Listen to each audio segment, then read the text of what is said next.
Sir, I've no further questions. All right, thank you. Mr Hoare?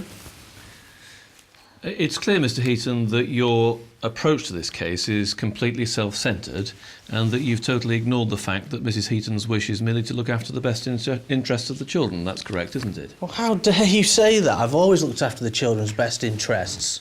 So can you tell me then, please, Mr Heaton, how throwing the children out of their home is looking after their best interests? That's completely unfair.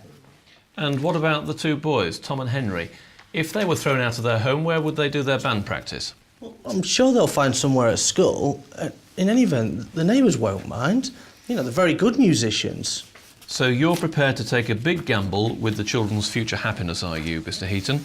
Mrs Heaton only wishes to remain in the house for 2 years. Can you tell me why that's so unreasonable? Look, it's all right if you've got plenty of money, but this economic climate's meant that it's difficult for me in the business at the minute. I need to buy a property now whilst it's affordable. I see. So now we're coming to the truth of it, are we? This is all about what you want, the property that you would like to buy. Do you not accept, Mr Heaton, that as the economic climate improves, your income is bound to increase? That's correct, isn't it? What do you know about my business? In fact, the recession's meant we're not very busy at all. Mr Heaton, can we return to what is important here? This case isn't about your economic aspirations, it's about what's in the best interest of the children. There are, of course, other factors, Mr Hoare, as you're aware.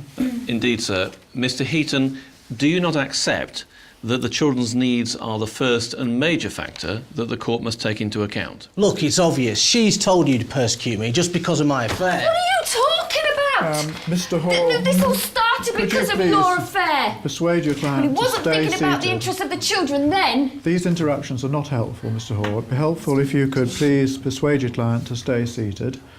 Do the parties want a few minutes to collect their thoughts? No. Or shall we carry on? Get this over with. All right then, well, we'll continue. Mr Heaton, the property you're living in, it's a very pleasant property, isn't it? Well, I'm not saying it's not, but it's a rented property. The landlord might well want it back at any point.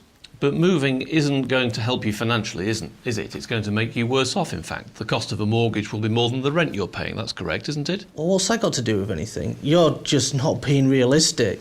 I didn't have to live in that cottage in the first place. I could have rented somewhere a lot bigger and a lot more expensive.